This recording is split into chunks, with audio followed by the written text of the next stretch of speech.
I have to remove is that plastic trim that goes around the radio. As you can see in the top right hand corner, there are 10 clips on this trim. That will give you a rough idea or a reference point on where you need to pry to take that off. Once you take that off, there will be 2 harnesses on the bottom that you're going to have to unplug.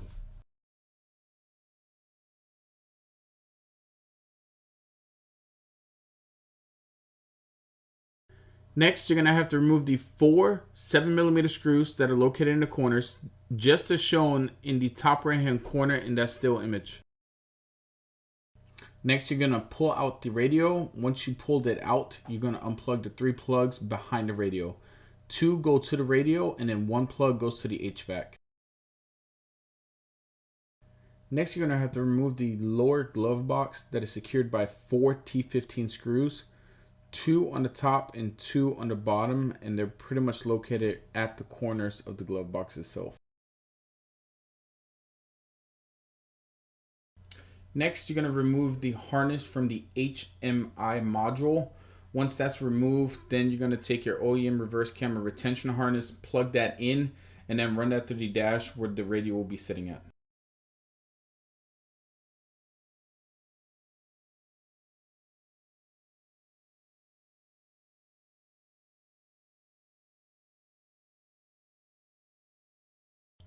Next, you're going to have to remove 2 T15 screws from the knee bolster. Once you remove those, then all you're going to have to do on the top portion of the knee bolster, pull that towards you and you can remove it. Next, you're going to have to remove the tilt lever handle. All you're going to have to do is pull that towards you. Once you're done with that, then you're going to take a pry tool and you're going to work around the plastic trim to remove that from the shroud. Now, some vehicles may have screws, some don't. Mine did not have these screws in there, so I'm guessing I'm missing those. But if you do have those will be a T15 torque screw.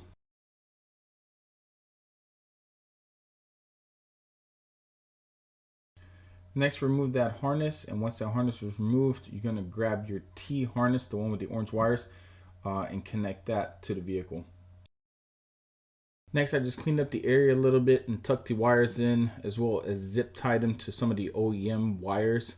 Once that was done, the 2 end wires, I ran them through the steering column and then ran them all the way to where the radio would be installed.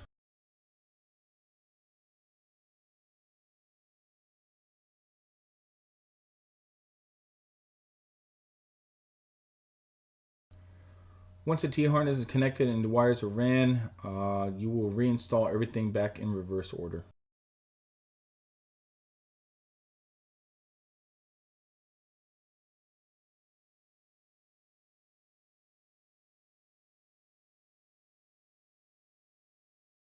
Okay, the next 4 items I'll be talking about is the GPS antenna, the Wi-Fi antenna, the extra USB cord, and then the chime speaker. Now, I did not make a video on this, on how I installed them, due to the fact that I have seen many people put these in different locations. So at the end of the day, it's really up to you on where you want to put them at. Okay, the microphone, I installed that above the rear view mirror.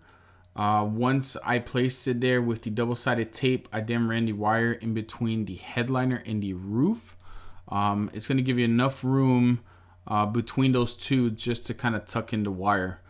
Once you run that all the way over to the A-pillar, what I did, I just ran that wire straight down with the OEM wires and just zip tied that one wire with those.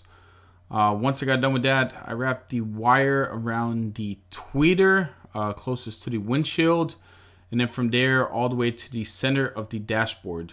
Once I got to the center of the dashboard, that's where I then ran the wire straight to the center where I would be installing the radio. Next is the GPS antenna. I installed that on top of the plastic trim on the dashboard. Once I installed that, I ran the wire around the vent all the way around back to the center. And then once I got back to the center of the dashboard, I ran it straight to the center where I would then plug that in and install it into the radio. Next, I installed the chime speaker in the exact same location where the CD player used to be at. And then just ran the wire straight on the front because that's the exact same location where the radio is going to be at once you install it. Next, I installed the extra USB cord through one of those little holes or vents in the glove box, and then I reinstalled it in reverse order.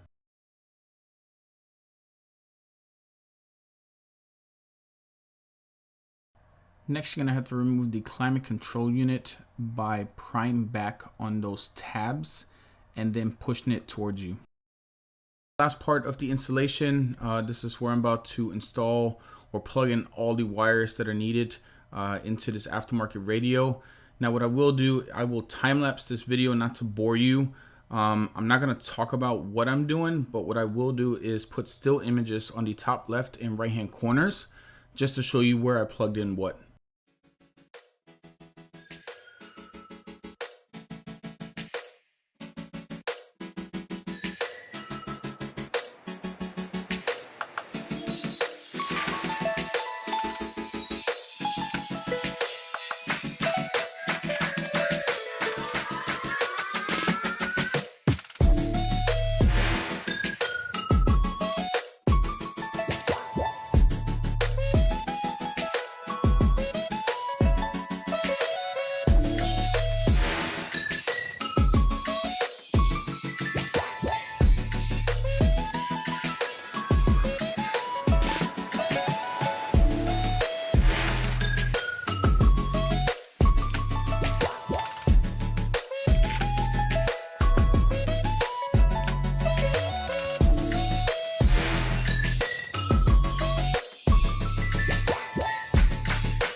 Okay, last couple steps here. You're gonna take all those loose wires and tuck them in nice and neat behind the radio. Once that is done, you're gonna take the radio and you're going to mount that back onto the dash by using those 4 T15 screws.